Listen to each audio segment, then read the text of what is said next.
Assalamu alaikum everyone. How are you all? I hope every one of you is fine. I am here with another lecture, that is lecture number 108, और इसमें हम लोग study कर रहे हैं class 10th के लिए unit number 15, that is about water. हमने इस अपने प्रीवियस लेक्चर में जब ये टॉपिक स्टार्ट किया था, ये चैप्टर स्टार्ट किया था, हमने देखा अबाउट द इंट्रोडक्शन में हमने ब्रीफ रिव्यू किया था कि वाटर क्यों इम्पॉर्टेंट है और किस तरह से वाटर को मुख्तलिफ़ चीज़ों की वजह से डैमेज कॉज हो रहा है, जो कि वाटर की क्वालिटी को डिस्टर्ब कर रही है, क्वालिटी को डिक्रीज़ करती जा रही है।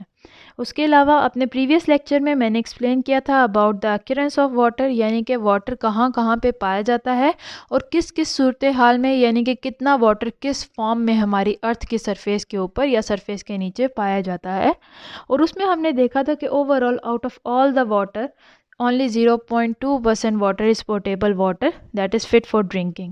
Other types of water they are not fit for drinking. तो अब हमें मेन फोकस करना है कि ये जो टाइनी सी अमाउंट है हमारे पास वाटर की, that is fit for our drinking, हमें उसको किस तरह से बचा के रखना है, हमें उसको किस तरह से सेव करना है।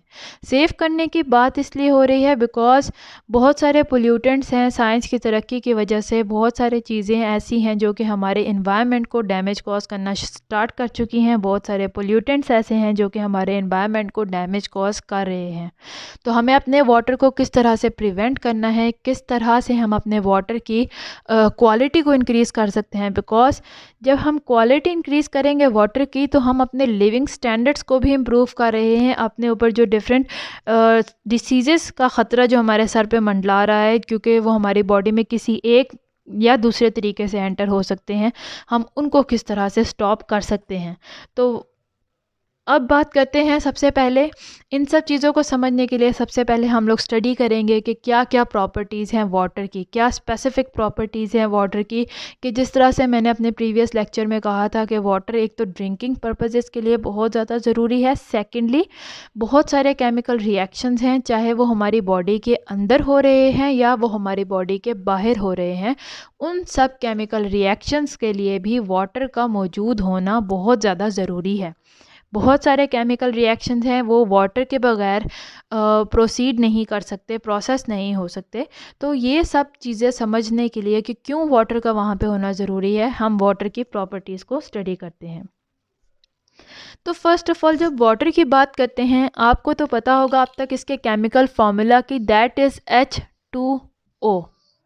H2 का मतलब है हाइड्रोजन एंड ओ का मतलब है ऑक्सीजन। तो देखने से हमें यह पता चलता है कि वाटर जो है ओवरऑल एलिमेंट्स की बात करें तो इट कंसिस्ट ऑफ 2 एलिमेंट्स। कौन कौन से 2 एलिमेंट्स हैं? First one is hydrogen and second one is oxygen. तो वाटर का एक मॉलिक्यूल जो है ये 2 एलिमेंट्स से मिलके बना होता है और हर मॉलिक्यूल के अंदर देयर आर 3 एटम्स प्रेजेंट।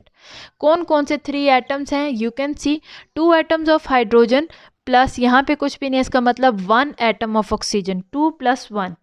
सो एक ऑक्सीजन का एटम 2 हाइड्रोजन के एटम के साथ कंबाइन करता है और जब उनकी कम्बिनेशन होती है तो उसकी वजह से इनका फार्मूला कुछ इस तरह से बनता है। अगर मॉलिक्यूलर स्ट्रक्चरल फार्मूला को देखें, कुछ इस तरह से स्ट्रक्चर होता है वाटर का मॉलिक्यूल का, जिसमें एक ऑक्सीजन का एटम 2 हाइड्रोजन के एटम्स के साथ अटैच होता है। तो ये मॉलिक्यूल्स मिलके बनाते हैं, ये एटम्स मिलके एक मॉलिक्यूल बनाते हैं वाटर का। And when we look at a glass of water, only that tiny amount of water has many and many molecules of these hydrogen and oxygen present in it. अगर हम लोग बात करते हैं, अब प्रॉपर्टीज़ की तरफ आते हैं, दिखने में इसके प्रॉपर्टीज़, फिज़िकल प्रॉपर्टी की बात करें तो जो प्योर वाटर है, यानी कि ऐसा वाटर जिसके अंदर कोई भी इम्प्योरिटी, कोई भी एडिशन नहीं है किसी और पोल्यूटेंट की, किसी और चीज़ की, तो when you look at it, it will be clear. Clear means it has no texture, shape, it has no colour, it has no shade, it is colourless, it is odourless, कोई smell नहीं होती water की, it is tasteless, उसका कोई test भी नहीं आएगा। Pure water की बात हो रही है। It has no taste, it has no colour and it has no smell, it has no odour. अगर हम बात करते हैं इसकी केमिकल, ये हो गई फिज़िकल। फिज़िकल में कि ना कोई कलर है, ना कोई टेस्ट है, ना कोई ओडोर है। When we look at its chemical properties, तो वाटर जो है overall it is neutral. Neutral का मतलब है कि ना ही ये एसिडिक है ना ही ये बेसिक है। लिटमस पेपर आप लोगों ने हो सकता है एसिड एंड बेसिस में हमने पढ़ा था लिटमस पेपर के बारे में, तो वहाँ पे देखा था कि जो लिटमस है it is use to identify, blue litmus paper है, रेड लिटमस पेपर हैं, वो आइडेंटिफाई करते हैं कि कौन सा एसिड है और कौन सा बेस है। यानी कि जिस लिक्विड के अंदर आप डालेंगे लिटमस पेपर, अगर वो कलर चेंज कर गया तो आप आइडेंटिफाई कर सकते हैं उस लिटमस पेपर को देखते हुए कि क्या वो एसिड है या क्या वो बेस है। तो वाटर की बात करें, वाटर उन दोनों लिटमस पेपर पे न्यूट्रल इफेक्ट करता है, यानी कि दोनों लिटमस पेपर, चाहे वो ब्लू लिटमस पेपर है या रेड लिटमस पेपर है, दोनों के साथ वाटर रिएक्ट नहीं करता, उनके कलर को चेंज नहीं करता। तो we can say it is neutral. Litmus paper के हिसाब से ये न्यूट्रल है। अगर हम इसके फ्रीजिंग पॉइंट को देखें, यानी कि वो पॉइंट जब वाटर आइस में कन्वर्ट हो जाता है, लिक्विड सॉलिड में कन्वर्ट हो जाता है, that is 0 degree Celsius. 0 degree Celsius पे वाटर आइस में कन्वर्ट हो जाता है। और अगर बॉइलिंग पॉइंट को देखें तो its boiling point is 100 degree Celsius. 100 degree Celsius पे water will turn into steam, it will start to boil. उसके अलावा अगर हम इसकी डेंसिटी के बारे में देखें, डेंसिटी क्या है? Density means mass over volume, यानी कि एक स्पेसिफिक वॉल्यूम में कितना मैस प्रेजेंट होगा। तो density of water is 1 gram per centimetre cube at 14 degree Celsius, 4 degree Celsius. 4 degree Celsius पे जब वाटर की डेंसिटी को मेजर किया जाए तो एक वॉल्यूम ऑफ वाटर में, यानी 1 सेंटीमीटर क्यूब ऑफ वाटर में 1 ग्राम प्रेजेंट होता है। इसकी डेंसिटी हम कह सकते हैं 1 gram per centimetre cube at the temperature of 4 degree Celsius. अगर इसके सॉल्वेंट होने की प्रॉपर्टी पे, यानी कि ये बहुत सारी चीज़ों को अपने अंदर डिज़ोल्व कर लेता है। हमने क्लास 9th में भी स्टडी किया है about the property of water. हमने एक्वियस सॉल्यूशन की बात की थी। बहुत सारे सॉल्यूशन ऐसे होते हैं जो वाटर, जिनके अंदर वाटर की प्रेजेंस बहुत ज़्यादा ज़रूरी है, कि यानी कि सॉल्वेंट के तौर पे water is a very excellent material. बल्कि यूनिवर्सल सॉल्वेंट का नाम दिया गया है वाटर को, क्योंकि इसकी प्रॉपर्टीज़ की वजह से ये बहुत सारे डिफरेंट टाइप्स ऑफ सोल्यूट्स को अपने अंदर डिज़ोल्व कर लेता है। बहुत सारे डिफरेंट प्रॉपर्टीज़ वाले सोल्यूट्स को ईजीली अपने अंदर डिज़ोल्व कर लेता है। और ये प्रॉपर्टी अर्थ के ऊपर प्रेजेंट किसी भी और लिक्विड के अंदर आपको नहीं मिलेगी। तो वाटर की अगर ये सॉल्वेंट की प्रॉपर्टी देखें, it can dissolve in itself ionic molecules as well, ionic compounds as well as molecular compounds. Ionic compounds क्या हैं? यानी कि ऐसे कंपाउंड्स जिनके अंदर आयन प्रेजेंट है। फॉर एग्जांपल अगर हम कॉमन टेबल सॉल्ट की बात करें, its formula is NaCl, sodium chloride. अगर हम इस पूरे मॉलिक्यूल को स्टडी करें, इट हैज़ 2 आयंस, सोडियम का आयन और क्लोरीन का आयन। तो this table salt it is very easily soluble in water, क्योंकि इसके अंदर आयंस प्रेजेंट हैं। ये एक आयनिक सॉलिड है। ये जब वाटर के अंदर जाता है, ये आयंस के अंदर ब्रेक हो जाएगा और वाटर के अंदर भी इसके भी पार्ट, जो एटम्स हैं उनके ऊपर भी चार्जेस होते हैं, पॉजिटिव और नेगेटिव। ऑक्सीजन के ऊपर नेगेटिव और हाइड्रोजन के ऊपर पॉजिटिव। तो ये पॉजिटिव नेगेटिव एक दूसरे को ऑपोजिट आयंस अट्रैक्ट करते हैं और इस वजह से आयनिक solid can easily dissolve inside the water. Similarly water के अंदर ये भी एबिलिटी है कि वो मोलिक्यूलर सॉलिड्स को भी अपने अंदर डिज़ोल्व कर सके। फॉर एग्जांपल अगर आपको एग्जांपल दूँ शुगर की, sugar is a molecule, it is not an ion. Sugar जो है वो आयन नहीं है, लेकिन अगर आप इसकी भी सोल्यूबिलिटी को वाटर के अंदर चेक करें, आप नॉर्मल रूम टेम्परेचर पे वाटर ले लें, उसके अंदर थोड़ी सी अमाउंट डालें शुगर की और यू स्टिर इट, तो you can dissolve sugar in the water. तो शुगर इट्सेल्फ वो आयनिक सॉलिड नहीं है, उसके अंदर कोई भी आयंस प्रेजेंट नहीं है, कोई भी पॉजिटिव या नेगेटिव चार्जेस प्रेजेंट नहीं है, but that can easily also dissolve in water. So इसका मतलब है कि water can dissolve ionic solids as well as molecular solids. और इसी प्रॉपर्टी की वजह से वाटर की इसको यूनिवर्सल सॉल्वेंट का नाम दिया जाता है, क्योंकि ये मुख्तलिफ नेचर से बिलोंग करते हुए सॉलिड्स को अपने अंदर ईजीली डिजॉल्व कर सकता है। अगर हम इसकी हीट कैपेसिटी देखें, हीट कैपेसिटी यानी कि वाटर कितनी अमाउंट ऑफ हीट को एब्जॉर्ब कर सकता है before converting into a vapour. जब हम वाटर को हीट अप करते हैं तो ऑब्वियसली आप देखेंगे कि पहले वाटर एकदम से ऐसा नहीं है कि जैसे ही आपने वाटर को स्टोव पे रखा it will start to boil, it will turn into steam, ऐसा नहीं होता, बल्कि फ़र्स्ट ऑफ ऑल कुछ टाइम वाटर लेता है। उस पूरे टाइम में वाटर के मॉलिक्यूल्स अपने अंदर हीट एब्जॉर्ब करते चले जाएंगे और कुछ टाइम के बाद जब हीट काफ़ी उन्होंने एब्जॉर्ब कर ली है तब जाके वो वेपर की फॉर्म में कन्वर्ट होते हैं। तो इस चीज़ को हम लोग कहते हैं हीट कैपेसिटी, यानी कि कितनी हीट को अपने अंदर एब्जॉर्ब करेंगे वेपर फॉर्म में कन्वर्ट होने से पहले। This is called as heat capacity. तो heat capacity of water is 4.2 joule per gram पर केल्विन, यानी कि इतनी हीट कैपेसिटी है 4.2 जूल। 1 ग्राम ऑफ वाटर जो है 1 केल्विन के चेंज होने पे, यानी टेम्परेचर 1 केल्विन चेंज होने पे 4.2 joule of energy it can store in it. तो it is very great amount of energy, almost 6 times greater than that of rock. Rock जो एक पत्थर है जो कि अपने अंदर हीट को एब्जॉर्ब, रॉक गर्मी की वजह से गर्म हो जाते हैं, अपने अंदर हीट एब्जॉर्ब करते हैं, तो उन रॉक से भी 6 गुना ज़्यादा हीट कैपेसिटी है वाटर की, यानी कि it has a high amount of heat capacity. आप सिंपल सी एग्जांपल ले सकते हैं एवेपोरेशन की, प्रेस्पिरेशन की, जो पसीना आता है हमारी बॉडी के हमें गर्मियों में, तो जब पसीना खुश्क होता है, आप खुश्क ना करें, यू ड्राई थ्रू एयर, तो आपको ठंडक फील होती है, your body temperature cools down, क्योंकि वो जो पसीना है जो कि हमारी बॉडी के ऊपर प्रेजेंट है, हमारी बॉडी से हीट अब्जॉर्ब करके इट कन्वर्ट्स इनटू वेपर्स। तो उस वजह से हीट अब्जॉर्ब करता है, हमारी बॉडी से हीट निकालता है, जिसकी वजह से हमारी बॉडी कूल डाउन रहती है और हमारे एंजाइम जो हमारी बॉडी में काम कर रहे हैं वो प्रॉपरली काम करते रहते हैं। So that is why water is also very important as from this aspect also, क्योंकि इसकी हीट कैपेसिटी बहुत ज़्यादा हाई है।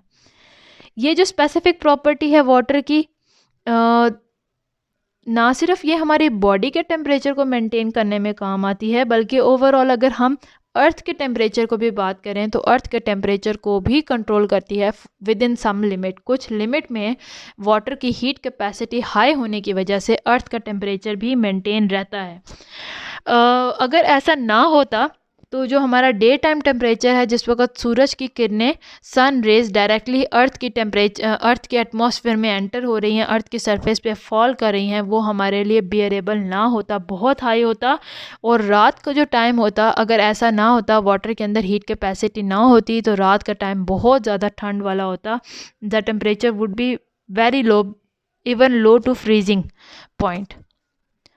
ऐसा क्यों है कि दिन के टाइम जब सूरज की when the sun is directly overhead, तो हमारी एटमॉस्फेयर के अंदर वाटर वेपर्स प्रेजेंट हैं। जब सन की रेज हमारी एटमॉस्फेयर के अंदर एंटर होती हैं तो वाटर उन हीट रेज को अपने अंदर एब्जॉर्ब करना स्टार्ट कर देते हैं, वो वाटर वेपर्स जो कि हमारे एटमॉस्फेयर में प्रेजेंट है। सेकेंडली, हमारे इर्द गिर्द वाटर की जो सोर्सेज हैं, वाटर की जो बॉडीज़ हैं, वो भी इस वाटर की सन की एनर्जी को, हीट एनर्जी को अपने अंदर एब्जॉर्ब कर लेते हैं। इस तरह से ये टेम्परेचर को मेंटेन करते हैं। अगर ये वाटर वेपर्स प्रेजेंट ना होते तो बहुत हाई टेम्परेचर होता, बिकॉज वाटर के बजाय जब हमारी अर्थ की सरफेस उस हीट को जो कि सनलाइट से आ रही है एब्जॉर्ब करती, और इतनी ज़्यादा अमाउंट में एब्जॉर्ब करती कि सर्वाइवल डिफ़िकल्ट हो जाता। सिमिलरली, रात के टाइम जिस वक्त sun is not above us, we do not get sunlight directly, उस टाइम पे वाटर अपने अंदर से कुछ हीट को रिलीज़ करता है ताकि मेंटेन किया जा सके अर्थ के टेम्परेचर को। अदरवाइज़ टेम्परेचर बहुत लो रहता, फ्रीजिंग पॉइंट से भी, कि हर चीज़ फ्रीज़ हो जाती। बिकॉज रात के टाइम क्या है, वाटर के अंदर जो हीट थी जो कि उसने स्टोर की हुई थी सारे दिन की, वो हाई हो गया एज़ कम्पेयर टू सराउंडिंग। तो heat flows from higher region to lower region, तो वाटर के अंदर से हीट एग्जिट होके हमारी एटमॉस्फेयर में एंटर होके हमारी एटमॉस्फेयर को हीट अप थोड़ा बहुत कर देती है, जिसकी वजह से रातों में जो टेम्परेचर जो फ्रीजिंग पॉइंट से लो हो जाता अगर वाटर ना प्रेजेंट होता हीट को प्रोवाइड करने के लिए। So this property is very important for maintaining the temperature of the earth and for the survival of living organism. Because अगर ये अर्थ का टेम्परेचर इतना हाई दिन के टाइम और रात के टाइम इतना लो होता तो लिविंग ऑर्गेनिज्म के लिए सर्वाइवल बहुत ज़्यादा डिफ़िकल्ट था। उसके अलावा अगर हम एक और बात करें, एक और नया वर्ड आएगा आपके पास, सरफेस टेंशन। तो water has a high surface tension. अब ये सरफेस टेंशन होती क्या है कि सरफेस टेंशन का मतलब है कि वो जो वाटर के मॉलिक्यूल्स हैं जो कि सरफेस के ऊपर प्रेजेंट होते हैं, they are strongly bounded with one another. बहुत सारे अपने साथ इन्होंने हाइड्रोजन बॉन्ड बनाया हुआ है जिसकी वजह से they are strongly bounded with one another. Strongly bound होने की वजह से क्या होता है कि when you pull something from this side, अगर आप यहाँ से कुछ एक आध मॉलिक्यूल को पुल करेंगे, अपनी तरफ खींचेंगे, तो ये बॉन्ड की वजह से, क्योंकि तमाम मॉलिक्यूल्स एक दूसरे के साथ जुड़े हुए हैं बॉन्ड की वजह से, एक दूसरे के साथ उन्होंने एक दूसरे को ग्रिप में लिया हुआ है, तो उसकी वजह से तमाम मॉलिक्यूल्स जो हैं वो खींचे चले आएंगे। यही रीज़न है कि प्लांट्स के अंदर भी ये कैपिलरी एक्शन देखने को मिलता है। सिंपल सी एग्जांपल देती हूँ, आप एक ग्लास में वाटर ले लें और आप स्ट्रॉ के ज़रिए वाटर को अपनी तरफ खींचें, तो उससे क्या होगा कि यहाँ पे ये वाटर मॉलिक्यूल्स हैं, जब यहाँ पे स्ट्रॉ इंसर्ट होगा, ये वाटर मॉलिक्यूल यहाँ पे एंटर हुआ, जब आपने यहाँ से प्रेशर कम किया यानी सक किया इसको, तो ये वाटर मॉलिक्यूल ऊपर की तरफ ट्रैवल करेगा and it will hold this molecule और उसको भी खींच के अपने साथ लेके जाएगा। This molecule it will hold the next molecule with it and it will bring it, pull it up along with it। और इस मॉलिक्यूल ने नेक्स्ट, इसी तरह इस मॉलिक्यूल ने नेक्स्ट, और मॉलिक्यूल्स ने एक दूसरे को बाइंड किए हुए हैं because of hydrogen bonding, intermolecular forces. तो इस तरह से they can easily travel through this straw pipe. Same action जो है प्लांट्स के अंदर भी होता है। आपने बायोलॉजी में हो सकता है पढ़ा हो अभी तक कि लैंड प्लांट्स में भी वो भी अपने लीव्स से वाटर को लगातार इन्वायरमेंट के अंदर रिलीज़ कर रहे हैं। तो उसमें भी यही प्रोसेस है कि रूट्स होती हैं प्लांट्स की, they go under the surface of the earth, यहाँ से ये वाटर मॉलिक्यूल्स को कैप्चर करती हैं और अपने अंदर खींचना शुरू कर देती हैं। वाटर मॉलिक्यूल एक गया, दूसरे को साथ लेके, तीसरे को, चौथे को, पांचवे को, इस तरह से बहुत सारे वाटर मॉलिक्यूल्स ट्रैवल करते हुए रूट से जब स्टेम में पहुंचते हैं, स्टेम से होते हुए द लीव्स से होते हुए और बाहर एटमॉस्फेयर की तरफ। तो ये भी एक, तो ये प्लांट्स के अपने सर्वाइवल के लिए बहुत ज़्यादा इंपॉर्टेंट है, बिकॉज अगर ये कैपिलरी एक्शन ना होता तो रूट्स इजीली तमाम वाटर के मॉलिक्यूल को अपनी बॉडी के अंदर एंटर ना कर पाती। और प्लांट के लिए भी वाटर बहुत ज़्यादा इंपॉर्टेंट है प्लांट के सर्वाइवल के लिए। तो जब ये वाटर मॉलिक्यूल प्लांट की बॉडी के अंदर एंटर होगा तो प्लांट अपनी रिक्वायरमेंट पहले फुलफ़िल करेगा, फिर जो एक्स्ट्रा वाटर होगा it will be released into the atmosphere. तो वो जो वाटर रिलीज़ हो रहा है एटमॉस्फेयर में, वो भी कैपिलरी एक्शन की वजह से ही हो रहा है, और वो वाटर हमारे सर्वाइवल के लिए बहुत ज़्यादा ज़रूरी है, बिकॉज प्लांट्स ही वो ज़रिया हैं जो कि बहुत ज़्यादा अमाउंट में वाटर को हमारे इन्वायरमेंट में रिलीज़ करते हैं, हमारी एटमॉस्फेयर में, ताकि हमारी एटमॉस्फेयर कूल डाउन रहे दिन के टाइम, और रात के टाइम ज़्यादा कूल ना हो, हीटेड अप रहे, वार्म रहे एटमॉस्फेयर। तो ये था मेरा लेक्चर आज का, जिसमें मैंने आपको बताया है प्रॉपर्टीज़ ऑफ वाटर के बारे में। उम्मीद है आपको यहाँ तक मेरे लेक्चर की समझ आई हो। अगर यहाँ तक कोई भी प्रॉब्लम है तो आप मुझसे कमेंट सेक्शन में पूछ सकते हैं। I am here to help you out. Till then, अल्लाह हाफिज़।